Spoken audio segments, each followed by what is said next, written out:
extraordinaire, the gemologist. Hello, everyone, and welcome to the GMologist Presents. Like I mentioned last time, I have moved up to Dallas, so here is a new podcast from the new venue, so to speak. Today, probably short, I think. Maybe a recap of some games that I've been able to play. Maybe catching up on Cimmerian September, because I never got to do anything for it, and I kind of did something.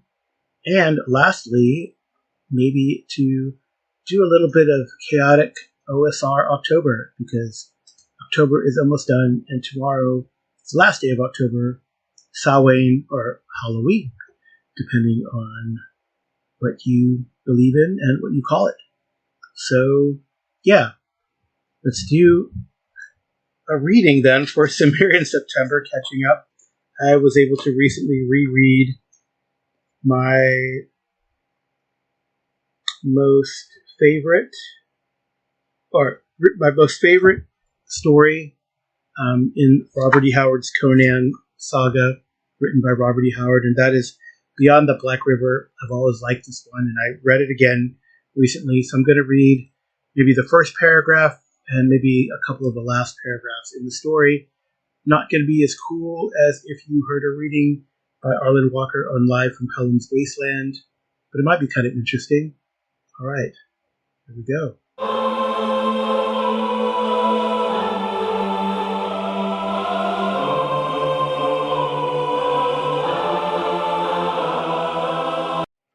Beyond the Black River, Chapter 1, Conan loses his axe. The stillness of the forest trail was so primeval that the tread of a soft-footed boot was a startling disturbance. At least it seemed to the ears of the wayfarer, though he was moving along the path with the caution that must be practiced by any man who ventured beyond Thunder River. He was a young man of medium height, with an open countenance and a mop of tousled tawny hair, unconfined by cap or helmet. His garb was common enough for that country, a coarse tunic belted at the waist, short leather breeches beneath, and soft buckskin boots that came short of the knee. A knife hilt jutted from one boot top. The broad leather belt supported a short, heavy sword and a buckskin pouch. There was no perturbation in the wide eyes that scanned the green walls which fringed the trail. Though not tall, he was well built, and the arms that the short, wide sleeves of the tunic left bare were thick with corded muscle. So that is the first paragraph of Beyond the Black River, where we introduce Balthus, who is kind of the narrator of the tale. So, yeah, as with most of Conan's tales and most of Robert E. Howard's framing, he kind of has the tale of Conan sort of in a way in the third person through the eyes of another narrator, which I think is quite interesting. And he does that here in Beyond the Black River, one of the reasons I like it. Unfortunately, alas, there are spoilers here that there is a surprise at the end. I'll read the last paragraph or two. Again, this is from not Conan, but another observer, a warrior who survived the fall of one of the forts. What fort was it? I can't remember. Anyway, the man says, I came along the road behind their main force, and I know none followed me from the fort. I sneaked through their lines and got into that town. You brought the settlers through all right, but their women and children got into Velitrium just ahead of those painted devils. If the youth Balthus and Old Slasher hadn't held them up a while, they'd have butchered every woman and child in Conajahara. I passed a place where Balthus and the dog made their last stand. They were lying amid a heap of dead picks. I counted 7 brained by his axe or disemboweled by the dog's fangs, and there were others in the road with arrows sticking in them. Gods, what a fight that must have been. He was a man, said Conan. I drink to his shade, and to the shade of that dog, who knew no fear. He quaffed part of the wine, then emptied the rest upon the floor with a curious heathen gesture, and smashed the goblet. The heads of 10 picks shall pay for his, and 7 heads for the dog, who was a better warrior than many a man. and the forester, staring into the moody, smoldering blue eyes, knew the barbaric oath would be kept. They'll not rebuild the forest. No, Kanajahara is lost to Aquilonia. The frontier has been pushed back. Thunder River will be the new border. The woodsman sighed and stared at his calloused hand, worn from contact with axe haft and sword hilt.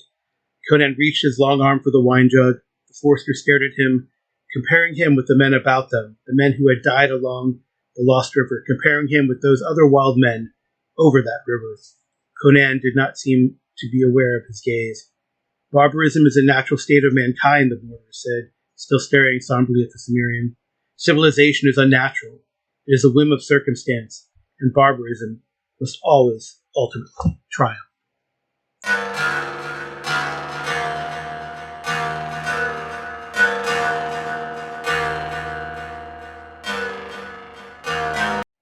That was a reading from Beyond the Black River by Robert E. Howard. I got it from the Conquering Sword of Conan. It was a series put out by Del Rey, a series of kind of like trade paperbacks that had The Coming of Conan, The Bloody Crown of Conan, and The Conquering Sword of Conan. Conan's tales kind of given in a chronological order by the way that Howard wrote them. So there's also in the series Solomon Kane, Savage Tales of Solomon Kane, Bran Macmorn, The Last King, and there's another one called Al-Barak and Other Stories, so kind of his westerns and Asian type stories. So pretty neat. It's a cool book. It's illustrated by Gregory Manches as well. So if you can find it, that's kind of neat. Nice. So now something that the Vagabond GM put out as a blog was OSR October prompts for 2025. I've totally missed OSR October, kinda, but not really. I ran a session of AD&D 1E, our Against the Slave Lords Greyhawk campaign, which was pretty cool. We were doing sort of a pre-dungeon crawl to finally getting into Slave Pits of the Undercity. I think we will be getting to that next, depending on what new player characters do in our next session. But it was pretty neat to do that. We finished the dungeon crawl. It took like 2 or 3 sessions. Those should be coming out on the YouTube at some point. But anyway, that was my contribution to OSR. Making sure I had got all my OSR stuff up and my original TSR stuff up that I cherish and like to collect. But today, I'm going to do what JP suggests as a truly chaotic way to do OSR October, these prompts. I'm going to just roll on the 2 tables he has and use the combined result for my prompt. Okay, well, I rolled, and wouldn't you believe it, I rolled a 4 for the weekly prompt, which is magic item, and I rolled a 1 for the adjective, so favorite magic item. Now, something I do really love when I run my OSR or TSR era games, AD&D 1E or the BX or Hyperborea. I love rolling random treasure during the session. I think it's fun for me. I believe it's fun for the players because they get to see what treasure comes out. We don't know what it is. It's totally emergent. It can be a bunch of copper. It can be diamonds, a handful of diamonds. It can be really cool magic items or no magic items at all. And I think my favorite magic items have always been intelligent swords. It's really fun to just kind of go through the rolls randomly in the DMG, first edition DMG, and you kind of roll a percentage to see if you get a magic sword. You roll kind of what kind of sword it is, roll percentage to see if you get an intelligent sword, and then you roll all the different qualities it might have. It doesn't come up often, but when it comes up, it's kind of cool. And it's even more fun when the players roll and they don't know what they're rolling or why they're rolling, unless they kind of look directly at the table. Usually they don't. But something that kind of cool happened in a solo game that I'm running with my wife. Maybe she doesn't know, but she might overhear that she has found a magical sword. I think she rolled up a scimitar of sharpness, and it's probably intelligent. But don't tell her. But she might be listening. But I thought that's pretty neat. It's really cool when that comes out. And I think, again, that's kind of my favorite thing to do. It's one of the fun things to me about AD&D and AD&D adjacent and OSR type games is a random generation of treasure, random generation of magic items. It's pretty fun. So there you go. That is my quick chaotic contribution for OSR October. Like I said, I've run at least one TSR era AD&D first edition game. Did we run? Oh, we did run some Hyperborea. I ran some Hyperborea as well, which was pretty neat. It was a fun random. Again, it was a fun random encounter. It was an encounter in a good fight against a random patrol cleaning up some of the enemy on board on the island that the player characters are at. The player heroes, that is. They ran into patrol. They were able to ambush them. It was a good, solid fight, and they got some interesting treasures because we rolled it randomly. So I still got to do XP for them somewhere. I took notes, I think. I'm just a little behind on that. But there you go. OSR October.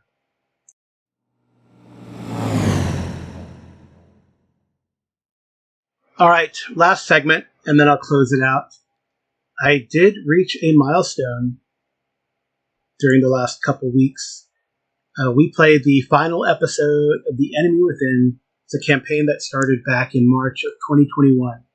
So I'll read the spoiler summary of the last session, what kind of happened, and maybe I'll add some other comments if I missed anything. So the demon lord, a lord of change, Chi'i Ragatru, had appeared in the Volkstall in Altorf. Two-headed demon manifested from the torn sacrificial body of the crown prince.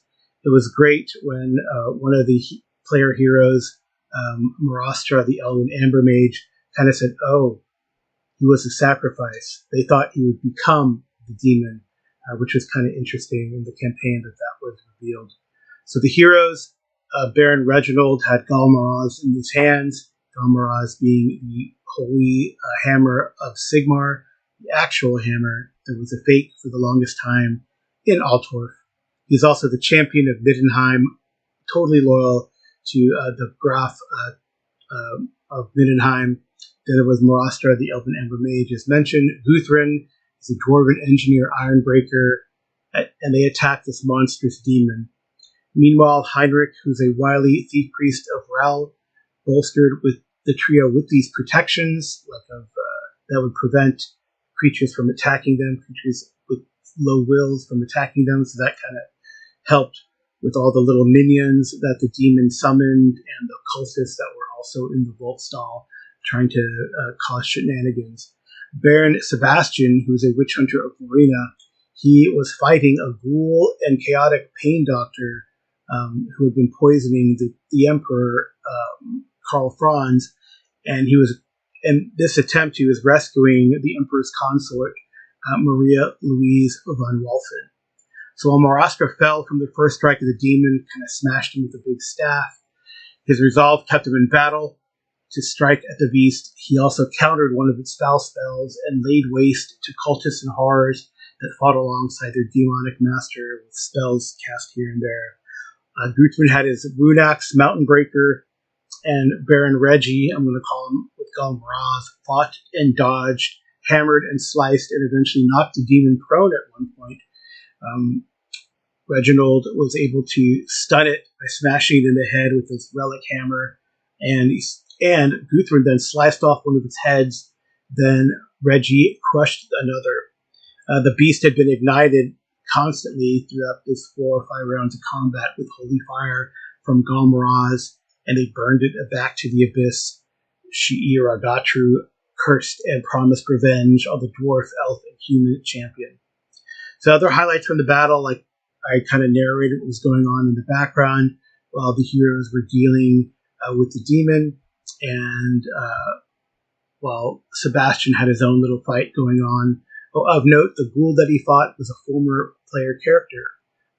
It was what had become of Ulrich, who was a villager, a boatman, and then a priest of Shalia, who died at the hands of this chaotic pain doctor cultist who was poisoning and keeping Karl Franz kind of in a bad state. So the other highlights of the battle were Dreadclaw, which is Karl Franz Griffin. Steve flew into battle to protect its master with a myriad of flying creatures from the Imperial Zoo, including Marastra's trained wyvern, who is named Butters. And then Marastra was able to jump onto the back of Butters, the wyvern, and fight the great demon head on. So the forces of Middenheim arrived also, with Princess Katarina leading the Knights of the White Wolf, wielding the rune blade of Middenheim Peak Leveler. Maybe the Graf is thinking about abdicating, so who knows.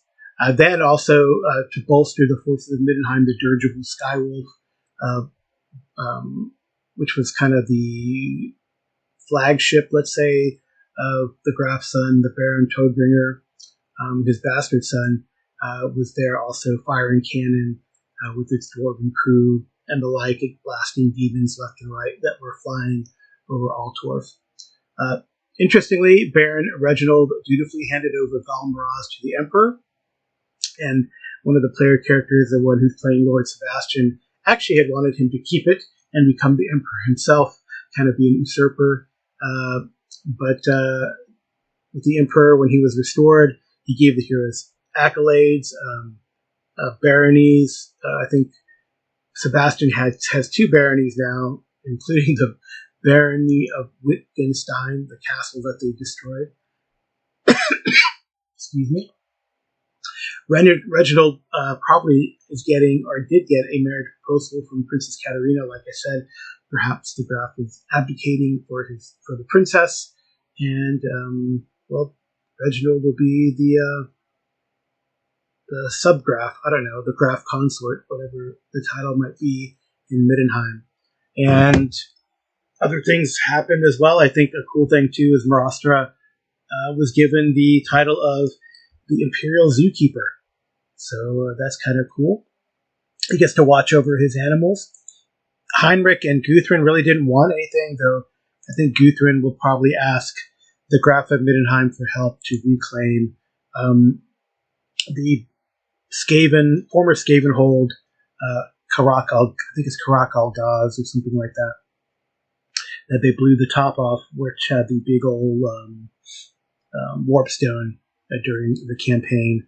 So we'll see how it goes. I think it was very satisfying, really great session at the end, and we are done. I don't know what we're going to do next. So what are we going to do next? Well, like I think our palette cleanser we decided was going to be some D&D 5th edition. We had done an adventure in the Ghosts of Saltmarsh, the Ghosts of Saltmarsh anthology.